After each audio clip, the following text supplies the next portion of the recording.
अस्सलाम वालेकुम। जैसा कि आप लोग जानते हैं कि मैं कॉकटेल की डिफरेंट म्यूटेशंस पे वीडियोस बना रहा हूँ और ये सीरीज़ चल रही है। इसमें ऑब्वियसली जब टाइम मिलता है, क्योंकि ये वीडियोस ज़रा प्रॉपर सोच समझ के बनानी पड़ती हैं, ऐसे नहीं कि कभी भी बैठ जाएं और बना दें। हाँ, कॉकटेल की म्यूटेशन के बारे में सिर्फ दो चार लफ्ज़ कहने हों या दो चार बातें कहनी हों तो वो की जा सकती हैं, लेकिन अगर किसी को कोई अच्छी इन्फॉर्मेशन प्रोवाइड करनी है तो उसके लिए उसकी प्रॉपर प्रिपरेशन करनी पड़ती है और टाइम निकाल के वीडियो बनानी पड़ती है। तो आज की भी वीडियो हम एक कॉकटेल की म्यूटेशन के ऊपर बनाने जा रहे हैं, लेकिन ये पिछली सारी वीडियोस से थोड़ी सी डिफरेंट इसलिए होगी क्योंकि इसके रिलेटेड मुझे आर्टिकल ही नहीं मिला।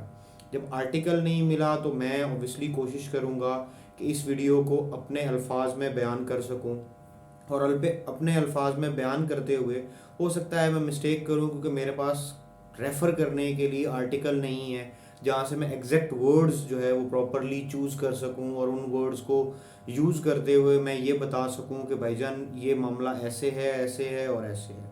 तो आज की कॉकटेल की जो म्यूटेशन पे वीडियो है वो बेसिकली पर्ल कॉकटेल की म्यूटेशन के ऊपर वीडियो है। ये भी कॉकटेल की बेसिक म्यूटेशंस के अंदर से है, और आप अगर स्टार्टिंग की कुछ म्यूटेशन देखें मेरे पास, क्योंकि कोई आर्टिकल नहीं है, कोई रेफरेंस नहीं है, तो मैं इसकी नंबरिंग नहीं बता सकता आपको, और मैं वो बात नहीं करूँगा जिस बारे में मुझे कोई मतलब सॉलिड प्रूफ नहीं मिल मेरे पास। तो इसकी नंबरिंग मुझे नहीं पता।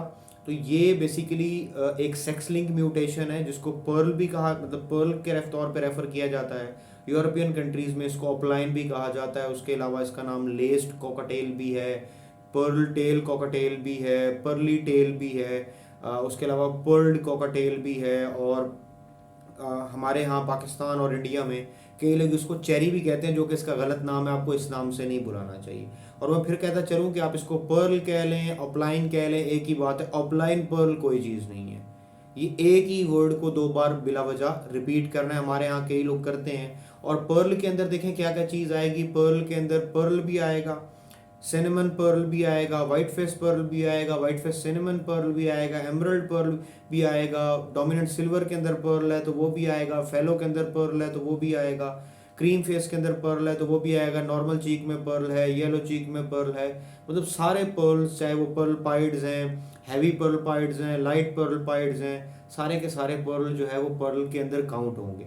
हाँ, पर्ल पाइड के अंदर क्या होगा, वो पाइड और पर्ल का एक मिक्सचर होगा। अब जिस तरह पाइड भी एक पैटर्न म्यूटेशन है, इसी तरीके से पर्ल भी एक पैटर्न म्यूटेशन है। अब जो इसके अंदर आपको एक पैटर्न नज़र आता है, ये पैटर्न बेसिकली पिगमेंटेशन की डिफरेंट जगह पे डिफरेंट प्रेजेंस है।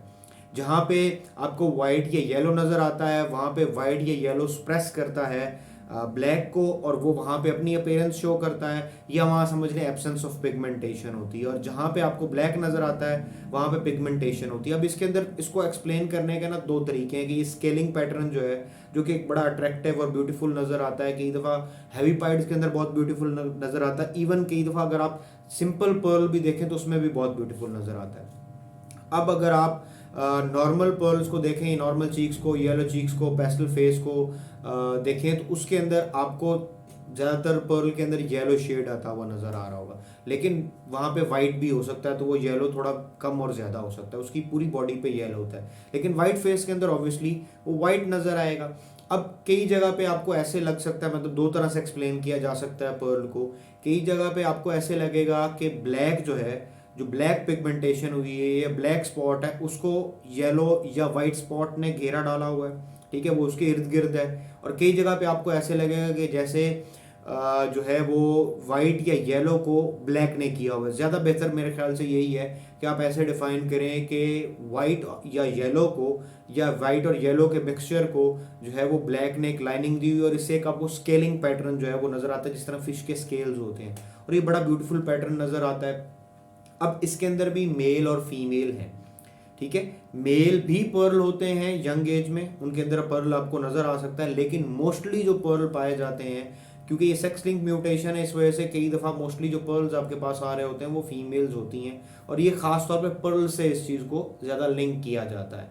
अब पर्ल में ये नहीं है कि मोस्टली फीमेल्स ही हो, मतलब फीमेल्स ही होती हैं, मेल्स भी होते हैं, लेकिन मेल का क्या है कि वो एडल्ट होने के बाद अपना पर्ल ख़त्म कर देते हैं, वो मोल्ट ऑफ कर जाते हैं, यंग एज में उनका पर्ल होता है।